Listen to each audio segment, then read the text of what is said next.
எல்லாருக்கும் வணக்கம். இந்த I will try to organize create a series of playlist மாதிரி கிரியேட் பண்ணி அதில் வந்து கிளாசிக்கல் மெக்கானிக்ஸ் தனியாக, குவாண்டம் மெக்கானிக்ஸ் தனியாக, ஹை ஸ்கூல் ஃபிசிக்ஸ் தனியாக பிரித்து பண்ணலாம்னு இருக்கேன். ஸோ அதோட ஃபர்ஸ்ட் அட்டெம்ப்ட் இதில் this is going to be on introduction to classical mechanics. So classical mechanics பத்தி பார்க்கிறதுக்கு முன்னால first we will have a recap. In the session we will have a recap of our Newtonian mechanics. So Newtonian mechanics உடைய பேசிக் அடிப்படை concepts பத்தி ஒரு சின்ன review and அதில் வச்சு ஒரு சின்ன ஒரு ஏதாவது ஒன்று ரெண்டு ப்ராப்ளம் மாதிரி பார்த்து we will try to have the idea of whatever happened in whatever we do in Newtonian mechanics. அதுலேருந்து we will go to classical mechanics. So அதில் we will try to address அதான் Newtonian mechanics ஒரு system இருக்கு. அப்புறம் இதுக்கு Lagrangian ஃபார்மாலிசம், Hamiltonian ஃபார்மாலிசம் இந்த மாதிரிலாம் நம்ம கொண்டு வரோம். இந்த மாதிரியான கேள்விகளுக்கெல்லாம் நம்ம அதில் பதில் பார்க்கலாம். பட் இப்போதைக்கு as of now we will try to have restrict ourselves to the idea of Newtonian mechanics. So Newtonian mechanics எல்லாருக்குமே தெரியும். நியூட்டோனியன் காலத்துக்கு, நியூட்டனுடைய காலத்துக்கு முன்னால there was Galileo, கெப்லர், அப்புறமா நியூட்டன் வந்தாரு. ரொம்ப முன்னால போனீங்கன்னா அரிஸ்டாட்டில். ஸோ இந்த மாதிரி பல பேர்கள் இருக்காங்க. And standing on the shoulders of giants Newton proposed the 3 laws. And அதை வச்சுதான் entire Newtonian mechanics runs. So Aristotle காலத்துல வந்தது என்ன? அரிஸ்டாட்டிலை பொறுத்த அளவுல the force is actually proportional to, அந்த காலத்துல வெக்டர்லாம் இல்லை. ஓகே, ஸோ அதனால எஃப் வெக்டர்லாம் அவர் டிஃபைன் பண்ணல. But the idea of force was there, விசை இருந்தது. So the force was proportional to the velocity of the object. Force acting on an object is proportional to its velocity. இதுதான் Aristotle காலத்துல இருந்த law. So விசையோட the role of force is to change position of the object. இதுதான் அவர் காலத்துல இருந்தது. அதுக்கப்புறமா Galileo வராங்க, Kepler வராங்க. கெப்லருடைய அந்த 3 விதிகள் வருது. It is based on observations. அதுக்கப்புறம் கலீலியோ வராரு. கலீலியோ வந்து the law of inertia or law of the uniform motion கொண்டு வராரு. ஸோ இந்த மாதிரியான விஷயங்கள்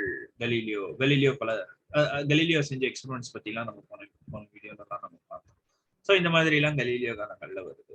அதுக்கப்புறமா நியூட்டன் வராரு. நியூட்டன் கிவ்ஸ் அவருடைய 3 laws வருது. அதுக்கு முன்னால we have to look at this idea of space and time.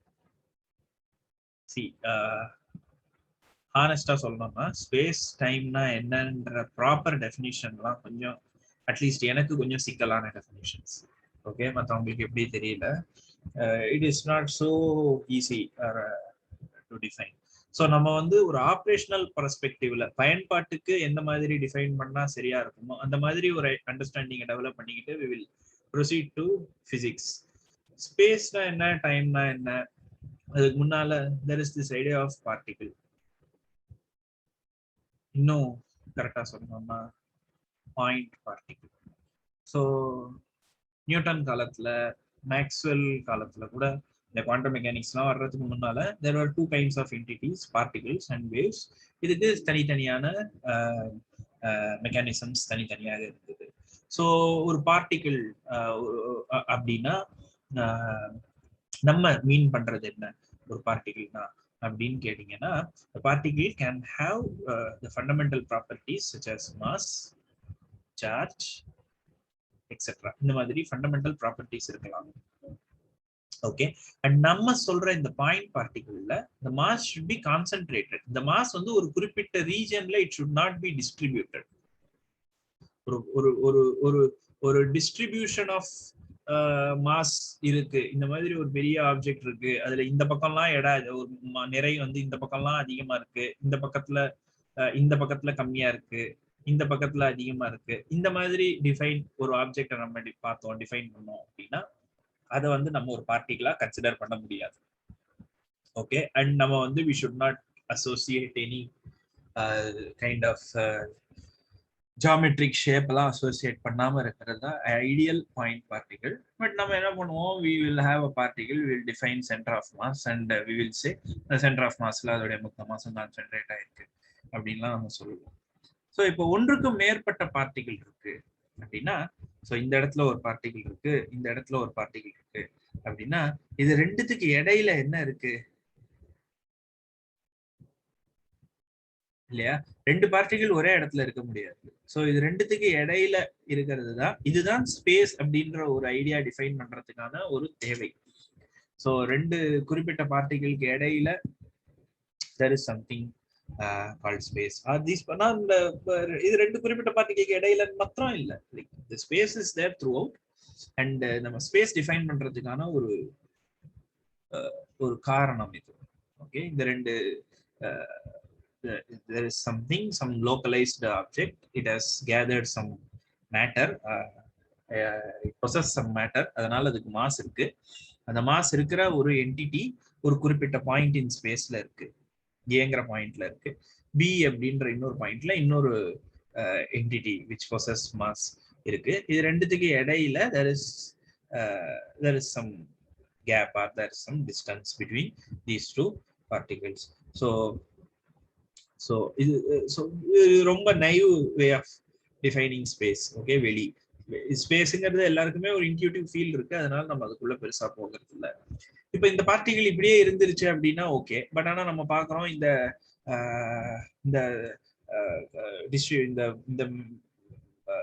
Composition of இந்த மேட்டர், இந்த பார்ட்டிகள் வந்து இட் இஸ் நாட் ஸ்டேஷனரி. இந்த particle with respect to some observer who is standing in the ground, some particles move.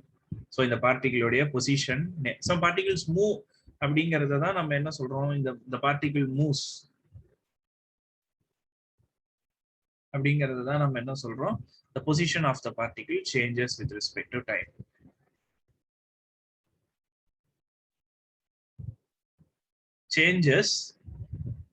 Position of the particle changes அப்படின்னா அந்த ஸ்பேஸ்ல ஒரு பாயிண்ட்ல இருந்து இன்னொரு பாயிண்ட்டுக்கு அந்த பார்ட்டிகள் மூவ் ஆகுது. எதை பொறுத்து? the position of particle changes with respect to time. So இதுதான் டைமை டிஃபைன் பண்றதுக்கான காரணம். ஒரு டைனமிக்ஸ் ஒன்று நடக்குது, ஒரு பார்ட்டிகள் ஒரு புள்ளியில இருந்து இன்னொரு புள்ளிக்கு ஸ்பேஸ்ல நகருது அப்படின்னா, ஒரு புள்ளியில இருந்து இன்னொரு புள்ளிக்கு அது ஸ்பேஸ்ல நகர்றப்போ டைம் வந்து மாறுது. ஸோ அதுதான் the position of the particle changes with respect to time. Okay, so அதுதான் டைமை டிஃபைன் பண்றதுக்கான தேவை. ஸோ ஸ்பேஸ் அண்ட் டைம் அடிப்படையா நம்ம சொன்னதுக்கு அப்புறமா நம்ம அடுத்து we will see this Newton's laws. So நம்ம review Newtonian mechanics தானே பண்ண போறோம். ஸோ நியூட்டன்ஸ் லால நம்ம பார்க்கறது என்ன? நியூட்டன்ஸ் லா ஃபர்ஸ்ட் லா என்ன? if net force acting on an object is 0, ஜீரோங்கிறது நல் வெக்டர். ஓகே, நம்பர்னே எடுத்துடக்கூடாது இப்போ. Okay, acting on a particle is 0, then the particle continues to stay at rest or in the state of uniform motion. The uniform motion அப்படிங்கிறது நம்ம define பண்றது என்ன அப்படின்னா, அதோடைய this velocity is a constant with respect to time. வெலாசிட்டினா வேகம் இல்ல, திசை வேகம். வேகம் மட்டும் கான்ஸ்டன்டா இருந்தா போதும், அந்த ஆப்ஜெக்ட் போற டைரக்ஷனும் மாறாம இருக்கணும். Okay, so this is the idea, this is Newton's first law. இப்போ இது Newton's first law. we will come back to these things. Newton's second law என்ன? The net force acting on an object is actually equal to the mass into the acceleration. இது Newton's second law. இதுக்கு எந்த டெரிவேஷனும் எல்லாம் கிடையாது, but இது வந்து நியூட்டனுடைய knowledge அறிவுல இருந்து வந்தது. So net force acting on an object is equal to mass into acceleration of the object. Actually this is the cause and this is the effect.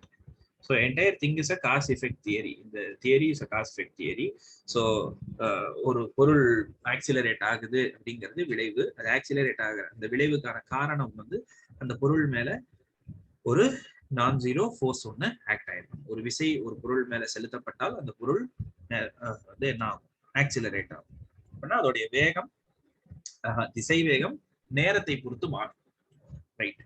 So net force acting on an object is equal to mass into acceleration. இதுதான் Newton's second law.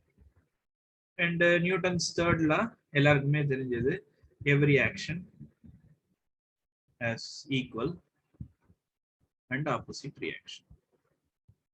இது சினிமால இந்த ரோட்ல போறவங்கல இருந்து எல்லாரும் கர்ம theory, அந்த theory, இந்த தியரின்னு இந்த இது நம்ம வந்து எல்லாருமே சொல்றோம். Every action has equal and opposite reaction.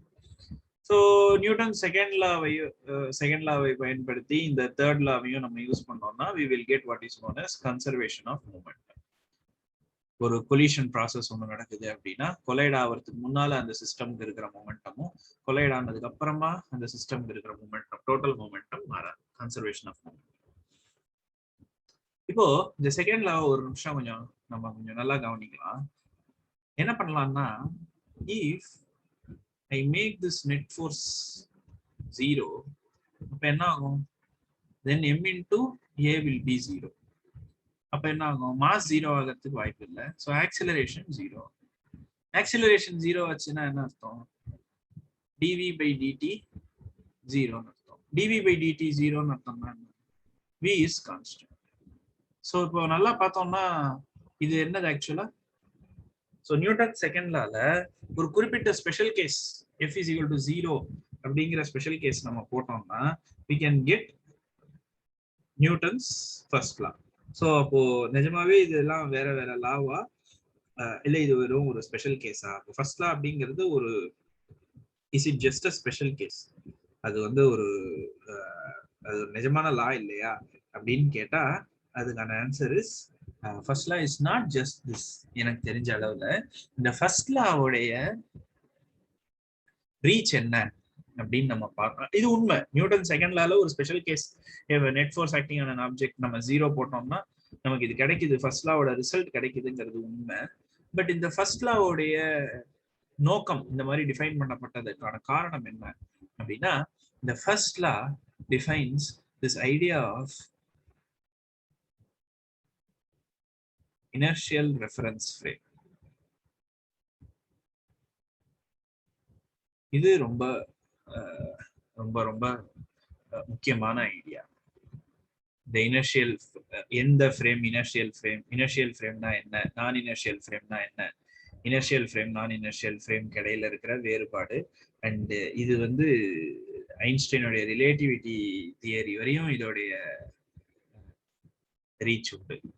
So Newton's first லா வந்து இந்த இனர்ஷியல் ஃப்ரேமை டிஃபைன் பண்ணுது. எப்படி இந்த இனர்ஷியல் ஃப்ரேமை டிஃபைன் பண்ணுது அப்படின்னா, இஃப் அ ஃப்ரேம் ஆஃப் ரெஃபரன்ஸ்ங்கிறத புரிஞ்சுக்கிறதுக்கு இப்போ நம்ம ஒரு விஷயத்த பாக்குறோம் அப்படின்னா, நான் ஒரு ஃப்ரேம் ஆஃப் ரெஃபரன்ஸ். உதாரணத்துக்கு இன்னொருத்தர் பஸ்ல போய்கிட்டு இருக்காரு, அவர் ஒரு விஷயத்த பாக்குறாரு அப்படின்னா அது ஒரு different frame of reference. So ஒரு frame of reference is called as an inertial frame of reference if இந்த லா வேலிடா இருந்ததுன்னா then the frame is called as inertial frame of reference. Okay, இந்த ஃபர்ஸ்ட் லாவை தனியா ஒரு லாவா உருவாக்குனதோடைய நோக்கம் எனக்கு தெரிஞ்சு என்னவா இருக்கலாம், நான் பார்த்ததுல என்னவா இருக்கலாம்னா இந்த ஃப்ரேம் ஆஃப் ரெஃபரன்ஸை டிஃபைன் பண்றதா இருக்கு. ஓகே, இந்த நியூட்டன்ஸ் லா இப்ப நம்ம பார்த்தோம் இல்லையா, வெறும் இப்ப நம்ம வந்து இப்ப இந்த மாதிரி ஒரு டேபிள் ஏதோ ஒண்ணு இருக்கு, அதுல வந்து இந்த மாதிரி ஒரு ஆப்ஜெக்ட் ஒண்ணு இருக்கு, இந்த ஆப்ஜெக்ட் மேல நம்ம ஒரு விசை ஒண்ணு செலுத்துறோம். சரியா? இப்போ இந்த சிஸ்டத்துல ஃபோர்ஸ் இஸ் ஈக்குவல் டு வெறும் மாஸ் இன்டூ ஆக்சிலரேஷன். இது சரியா இருக்குமா? இப்ப நான் செலுத்துற ஃபோர்ஸ் வேறு எஃப் அப்படின்னு வச்சுக்கிட்டா இந்த force is equal to mass into acceleration, இது சரியா இருக்குமா அப்படின்னு கேட்டா இது சரியா இருக்கு. ஓகே, வெறும் இந்த ஃபோர்ஸ் மட்டும் சேர்ந்து அந்த சிஸ்டத்தோட மாஸ் இன்டு ஆக்சிலரேஷனுக்கு கான்ட்ரிபியூட் பண்ணாது. ஆக்சுவலா நம்ம என்ன பண்ணணும்னா இந்த யூஸ்வலா இந்த இருக்கிற இந்த ஃபோர்ஸ் கூட நம்ம என்ன செய்யணும், ஒரு சில ஃபோர்ஸஸ் நம்ம சேர்க்கணும். அது ஏன் சேர்க்கணும் அப்படின்னா, it is because of the fact that நம்மளுடைய ஃப்ரேம், அதாவது நம்ம வாழ்ற இந்த earth is not an inertial frame. இதுதான் ரொம்ப குரூஷியலான ஐடியா. இந்த பூமியில நியூட்டன்ஸ் ஃபர்ஸ்ட் லாவே வேலிட் இல்லை. ஸோ இந்த நியூட்டன்ஸ் ஃபர்ஸ்ட் லாவே வேலிடா இல்லாத போது இந்த நியூட்டன் செகண்ட் லால நம்ம வெறும் ஒரு ஆப்ஜெக்ட் மேல நம்ம ஒரு ஃபோர்ஸ் ஆக்ட் பண்றோம்னா அந்த ஃபோர்ஸ் இஸ் ஈக்குவல் டு அந்த ஆப்ஜெக்ட் எக்ஸ்பீரியன்ஸ் பண்ற ஆக்சிலரேஷன் அப்படின்னு நம்ம சொல்லிட முடியாது. There are two other forces which we need to add, which are called as the Coriolis force and centrifugal force. அப்படின்னு ரெண்டு ஃபோர்ஸ் நம்ம தனியா ஆட் பண்ணாதான் Newton's law will be valid in earth frame. So அவ்வளோ இம்பார்ட்டன்டான ஒரு ஒரு ரிசல்ட்டை வந்து இந்த ஃபர்ஸ்ட் கிளாஸ் சொல்லுது. ஸோ எப்போ ஒரு ஃப்ரேம் இனர்ஷியல் ஃப்ரேம் அப்படின்னு கேட்டா, எந்த ஃபோர்ஸுமே ஆக்ட் ஆகாத போது ஒரு பார்ட்டிகிள் ஆக்சிலரேட் ஆகாம இருந்தது அப்படின்னா தென் we may say that அந்த particle is at an inertial frame. இந்த பார்ட்டிகிள் ஒரு இனர்ஷியல் ஃப்ரேம்ல இருக்கு அப்படின்னு அர்த்தம். Earth is not an inertial frame. எந்த ஃபோர்ஸுமே act ஆகலனாலும் there is acceleration that we experience, but it is however small. அதனால நமக்கு அதோடைய ரோல் சீரியஸா தெரியல. பட் டியூ டு அதோடைய அந்த சென்ட்ரிபியூட்டல் ஃபோர்ஸ்னாலையும் இந்த கொரியாலிஸ் ஃபோர்ஸ் நம்ம படிப்போம், அதனாலையும் ஆக்சிலரேஷன் இருக்கு. So Newton, professor doctor V Murugan விளையாட்டா சொல்லுவார், நியூட்டன்ஸ் லா கண்டுபிடிக்கப்பட்ட இடத்திலேயே நியூட்டன்ஸ் லா வேலிட் இல்லை. ஓகே, ஸோ வெறும் நியூட்டன்ஸ் லா வேலிட் இல்லை இந்த சென்ஸ் வெறும் ஃபோர்ஸ் மட்டும் சேர்க்காம வேலிட் ஆக்கணும்னா you have to add these இந்த ஃப்ரேம் ஆஃப் ரெஃபரன்ஸை பொறுத்து வரக்கூடிய ஃபோர்ஸையும் நீங்க சேர்க்கணும். சேர்த்தாதான் அது வந்து வேலிட் ஆகும். ஓகே, ஸோ இதுதான் inertial frame of reference define பண்ற நோக்கம். இப்போ ஒரு இன்னொரு இது என்ன இதை புரிஞ்சுக்கிறதுக்கு அப்படின்னா, எந்த ஃபோர்ஸுமே ஆக்ட் ஆகாம ஒரு பார்ட்டிகிள் இருக்குன்னு வச்சுக்கோங்க. If there is a particle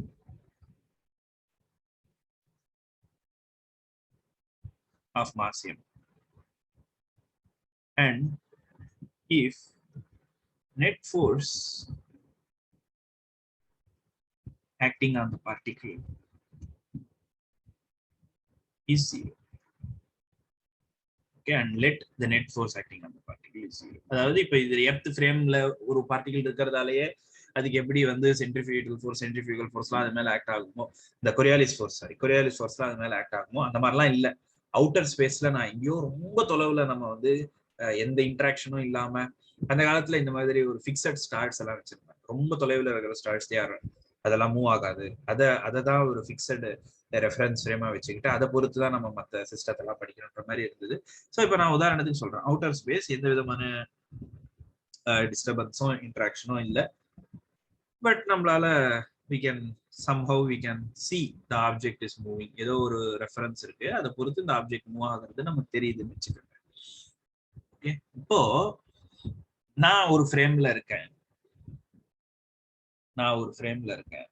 என்னோட ஃப்ரேம் இனர்ஷியல் ஃப்ரேமா இல்லையா அப்படின்னு கேட்டா, எந்த ஃபோர்ஸுமே ஆக்ட் ஆகாத பார்ட்டிகிள் என் பார்வையில if it moves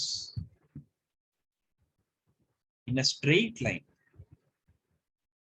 அப்போ அது வந்து என்னுடைய ஃப்ரேம் வந்து ஒரு இனர்ஷியல் ஃப்ரேமா இருக்கும். ஸோ இதுவும் ஒரு வகையான டெஃபினிஷன். ஸோ இந்த idea is very important. The inertial frame of reference is very important. So ஒரு நேச்சுரல் வே இனர்ஷியல் ஃப்ரேமை கேரக்டரைஸ் பண்றதுக்கு நேச்சுரல் வே வந்து we use the Cartesian system, the XYZ Cartesian coordinate system, which தான் நம்ம inertial ஃப்ரேமை characterize பண்ணுவோம். Spherical polar coordinates or cylindrical கோஆர்டினேட்ஸ்ல Cartesian கோஆர்டினேட்ஸ்ல ஒரு அட்வான்டேஜ் என்ன அப்படின்னா, y கேப்போட டைரக்ஷன், z கேப்போட டைரக்ஷன், x கேப்போட டைரக்ஷன் எல்லாமே ஃபிக்ஸ்டு. y கேப் இந்த டைரக்ஷன்லயே தான் இருக்கும், z கேப் இந்த டைரக்ஷன்லயே தான் இருக்கும், x கேப் இந்த டைரக்ஷன்லயே தான் இருக்கும். But in other coordinate system அப்படி இல்லை. இப்போ ஸ்பெரிக்கல் போலார் கோஆர்டினேட்ஸ் எடுத்தீங்க அப்படின்னா ஒரு பாயிண்ட் இன் ஸ்பேஸ்ல θ டைரக்ஷன் ஒரு டைரக்ஷன் இருக்கும். Same with cylindrical coordinates, same with radial coordinate. So அதனால natural coordinate system which we use to define inertial frame of reference is Cartesian coordinate system. So இதுதான் Newton's first லா. Newton's first லா வந்து It is not just the special case of Newton's second law. அது ஒரு முக்கியமான point. Right. So Newton's second law என்ன? Newton's second law is force acting on an object. Sorry, net force acting on an object is equal to mass into acceleration. இதுதான் Newton's second law. So இது எப்படி புரிஞ்சுக்கிறது அப்படின்னா, let us consider a one dimensional problem.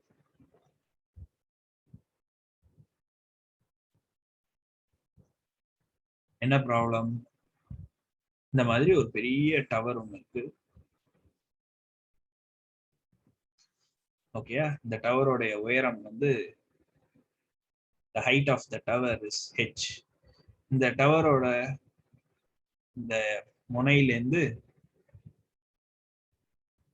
ஒரு particle ஒன்று கீழே விழுகுது. Particle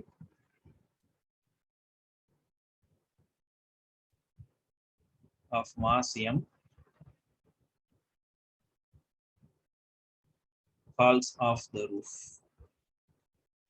Okay, see, இது ரொம்ப சிம்பிளா இருக்கணுங்கிறதுக்காக இந்த மாதிரி ஒரு ஃப்ரீ ஃபால் எக்ஸாம்பிள் நான் கன்சிடர் பண்ணியிருக்கேன். இப்போ ஃபால்ஸ் ஆஃப் த ரூஃப் அப்படின்னா, இப்போ இந்த ஃபோகால்ட் பெண்டுலம் படிச்சவங்க எல்லாம் அவ்வளோ சீரியஸா இந்த எக்ஸாம்பிளை இது பண்ணிக்க வேண்டாம். இந்த எர்த்து சுத்துறதால அது அப்படியே நேரா கீழே விழாது, கொஞ்சம் டிஸ்டன்ஸ் தள்ளி கீழே விழும். அந்த கேஸ்லாம் இருக்கு. பட் நான் வந்து இப்போ அதெல்லாம் நான் கன்சிடர் பண்ணல. ஓகே, ஸோ இல்லை அந்த எஃபெக்ட்லாம் ரொம்ப மினிமமா இருக்கிற மாதிரியான ஒரு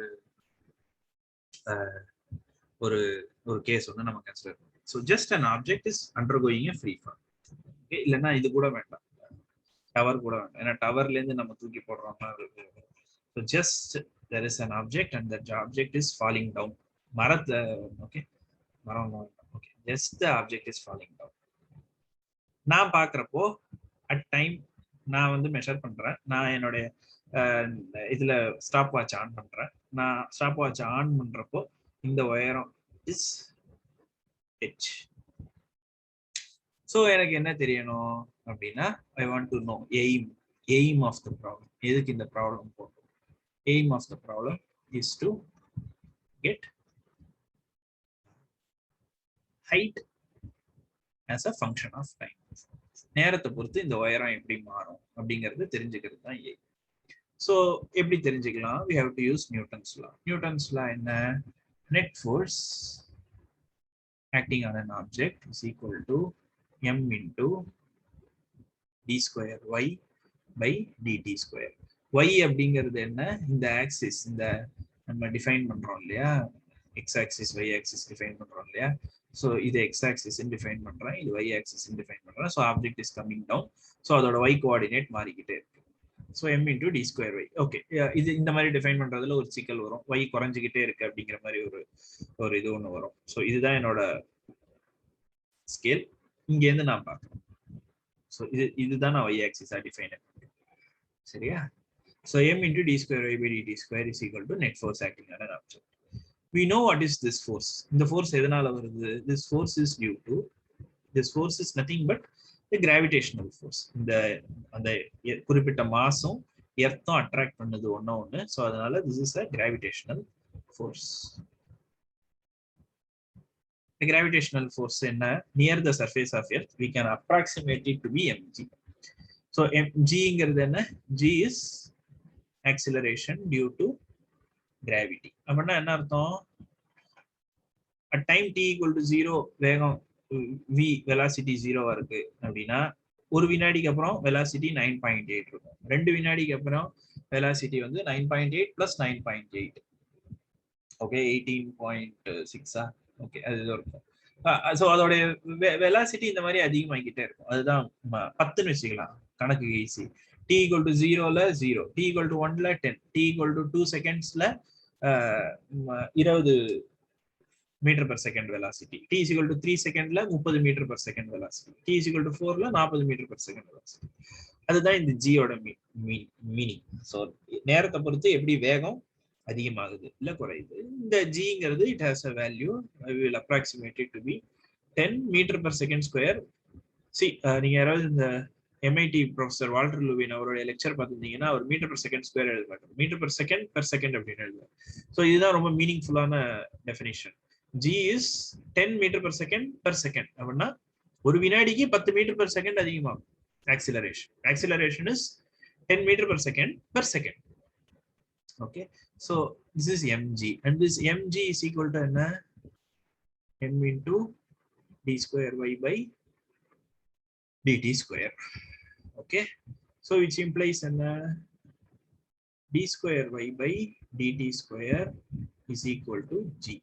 See, இதுவுமே அந்த காலத்துல இப்ப ரொம்ப சுலபமா இருக்கு, அந்த காலத்துல ரொம்ப கவுண்டர் இன்ட்யூட்டிவான விஷயம். மேலேந்து கீழே விழுற பொருள் அது எந்த பொருளா இருந்தாலும் அதோட வேகம் ஒரே மாதிரி தான் அதிகமாகும்.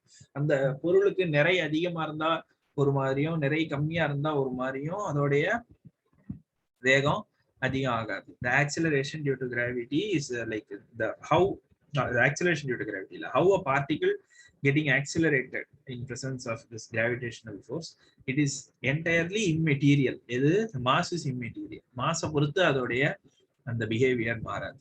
So we have to solve this differential equation. So அது அடுத்த இதுல பண்ணுவோம், இன்னொரு போர்ட்ல பண்ணுவோம். So equation என்ன, d square y by dt square is equal to g.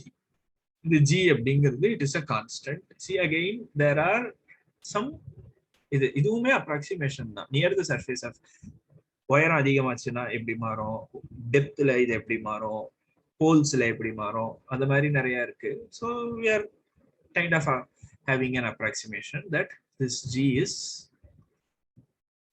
10 meter per second, right? So d square y by dt square is g. So இது எப்படி சால்வ் பண்றது, this is a second order linear differential equation. இது ஏன் அப்படிங்கிறது நீங்க போய் பாருங்க. Second order ஏன் லீனியர், அதெல்லாம் நீங்க போய் என்ன டெஃபினிஷன் பாருங்க. சரி, இப்போ இதை எப்படி சால்வ் பண்ணலாம், we can integrate both sides, integrate over time both sides. integrate பண்ணா என்ன வரும், integral of d square y by dt square with respect to t is equal to integral of g dt. So d square y by dt square integrate பண்ணா என்ன வரும், dy by dt வரும். Okay, dy by dt, this is equal to, இந்த gங்கிறது value 10 meter per second சொல்லிட்டோம். So இது நேரத்தை பொறுத்து மாறாது. So this is equal to g into integral of dt, which is gt plus c. இந்த c ஏன் வருது, this is known as integration constant. அதாவது இந்த integration அப்படிங்கிறது டெரிவேட்டிவ் உடைய அந்த ரிவர்ஸ் ப்ராசஸ், ஆன்டி டெரிவேட்டிவ்னு சொல்லுவாங்க. இப்போ நீங்க ஒரு கான்ஸ்டன்ட் டிஃபரன்ஷியேட் பண்ணீங்கன்னா 0 ஆயிடும், சரியா? ஸோ அதனால யூஸ்வலா நம்ம என்ன பண்ணுவோம், இந்த மாதிரி இன்டகிரேட் பண்றப்போ generally we used to add a constant that is called integration constant. அந்த integration constant எப்படி கண்டுபிடிப்போம் அப்படின்னா initial conditions வச்சு நம்ம கண்டுபிடிப்போம். அது எப்படின்றது நம்ம பார்க்கலாம். But by the way, what is this dv by dt, dy by dt? This is the velocity of the particle. Right, எனக்கு என்ன வேணும், aim என்ன, aim is to get y as a function of time, not dy by dt as a function of time. Of course அது நமக்கு தேவை, but y as a function of time கிடைக்கணும். So அதுக்கு என்ன பண்ணுவோம், integrate one more time with respect to t. integrate பண்ணா எனக்கு என்ன கிடைக்கும், y of t is equal to t integrate பண்ணா t square by 2 plus c integrate பண்ணா ct plus இன்னொரு integration constant d. So எனக்கு இந்த மாதிரி ஒரு solution கிடைச்சிருச்சு.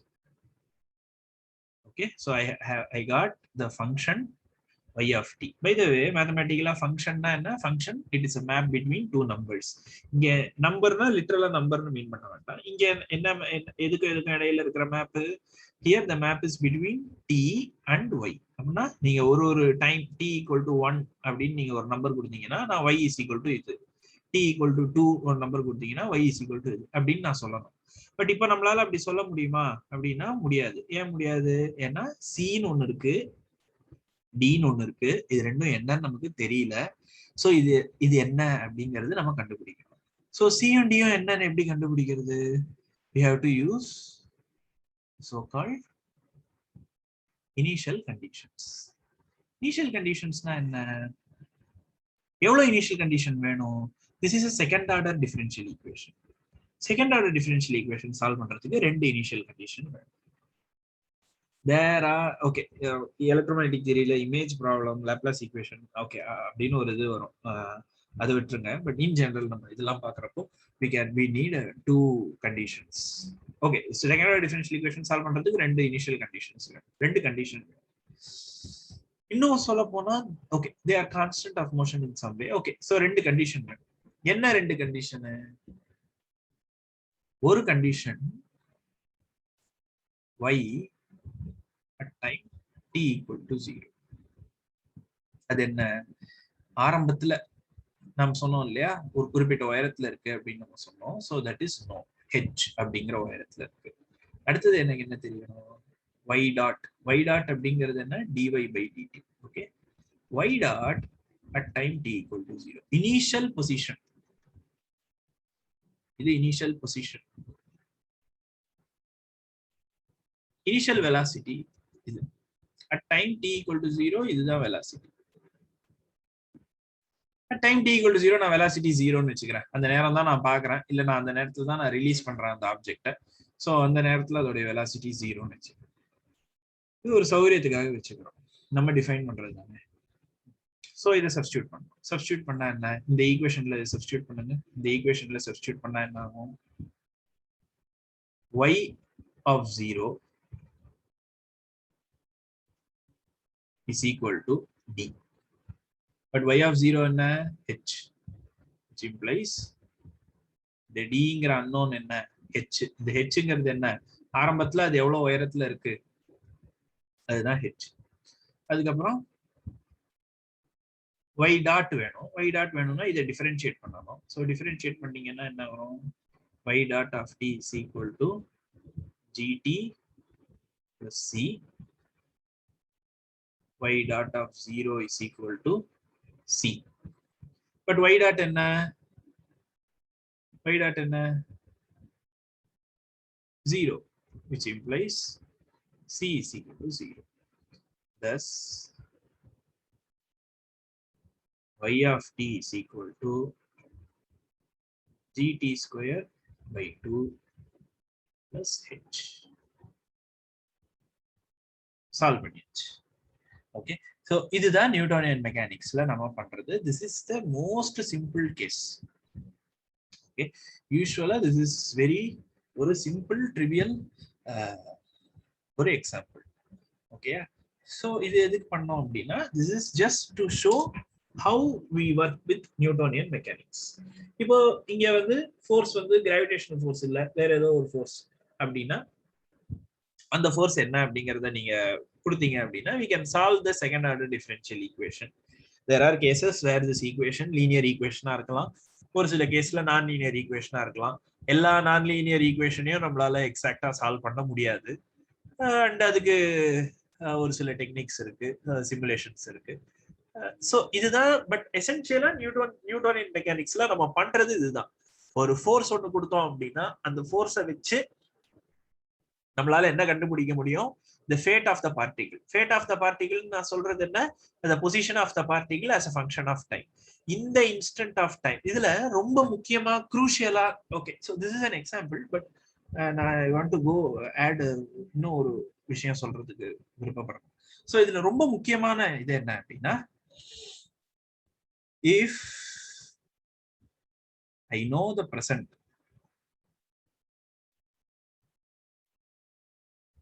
see okay if I know the present, I can predict the past and future. இதுல ஒரே ஒரு நிமிஷம், இந்த பிரசன்ட் அப்படின்னு நம்ம சொல்றதுல ரெண்டு இருக்கு. எனக்கு ரெண்டு நீங்க சொல்லணும். பிரசன்ட் நான் மீன் பண்றதுல what is the position and what is the velocity. Okay, இது ரெண்டும் நீங்க கொடுத்துட்டீங்க அப்படின்னா and if we know what is the force acting, இது ரெண்டும் நீங்க கொடுத்துட்டு இந்த இனிஷியல் பொசிஷன், இந்த இனிஷியல் வெலாசிட்டி, இப்படி இருக்கிற இந்த சிஸ்டத்து மேல இந்த மாதிரி ஒரு ஃபோர்ஸ் ஒன்று ஆக்ட் ஆகுது அப்படின்னா இதை வச்சு என்னால என்ன சொல்ல முடியும்? I can predict the position as a function of time. இதுக்கு முன்னால எங்க இருந்ததுன்னு சொல்ல முடியும், இனிமே எங்க இருக்குங்கிறதையும் சொல்ல முடியும். ஸோ இதுதான் நியூட்டோனியன் மெக்கானிக்ஸோடைய basic idea. There are other problems. இந்த ஃபோர்ஸ் காம்ப்ளிகேட் ஆகும். அப்ப என்ன பண்ணுவோம் அப்படின்னு பார்ப்போம். ஒரு ஸ்டேஜ்ல இந்த பார்ட்டிகிள் அப்படின்னு நம்ம வச்சிருக்கிற இந்த பிக்சர் வந்து மாற்ற வேண்டிய சூழ்நிலை ஏற்படும். ஏன்னா நம்ம ரொட்டேஷன்ஸ் எல்லாம் படிக்க முடியாது இது மட்டும் வச்சிருந்தா. ஸோ ரொட்டேஷன்ஸ் நடக்கும், மாஸ் டிஸ்ட்ரிபியூட் ஆகும், நம்ம வந்து ஆங்குலர் மொமெண்டம் டிஃபைன் பண்ணுவோம், மொமெண்ட் ஆஃப் இனர்ஷியா டிஃபைன் பண்ணுவோம், டார்க் வரும். பட் எது என்ன வந்தாலும் அடிப்படை என்ன அப்படின்னா இதுதான். Okay, the aim is to determine the state of the system. State of the சிஸ்டம்னா நான் சொல்றது எல்லா இன்ஸ்டன்ட்லயும் உங்களுக்கு அந்த சிஸ்டம் எங்க இருக்கும், அதோட பொசிஷன், அதோட வெலாசிட்டி தெரிஞ்சதுன்னா மற்றதெல்லாம் நம்ம அதுல இருந்து எடுத்துக்க முடியும். ஸோ நியூட்டோனியன் மெக்கானிக்ஸ்ல நம்ம பண்ற அடிப்படை விஷயம் இதுதான். ரொம்ப முக்கியமான விஷயம், this entire law is based on a vector formalism. அது ரொம்ப இம்பார்ட்டண்டா நம்ம கவனிக்க ஒத்து பார்க்க வேண்டிய ஒரு விஷயம். All these things are based on vector ஃபார்மாலிசம்ஸ்.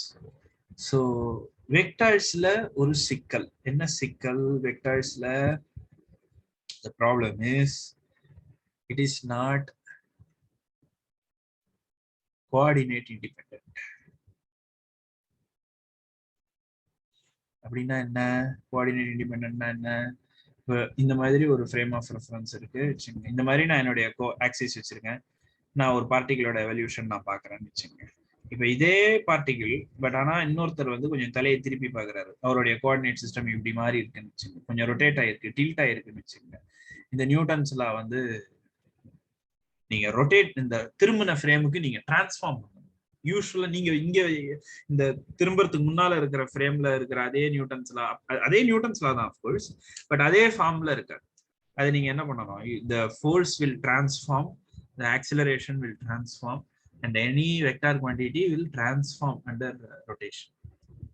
And we know the transformation rules of course, but அது ஒரு சின்ன சிக்கல். அண்ட் இதெல்லாம் தான் கிளாசிக்கல் மெக்கானிக்ஸ்ல நமக்கு அட்வான்டேஜா மாறும்.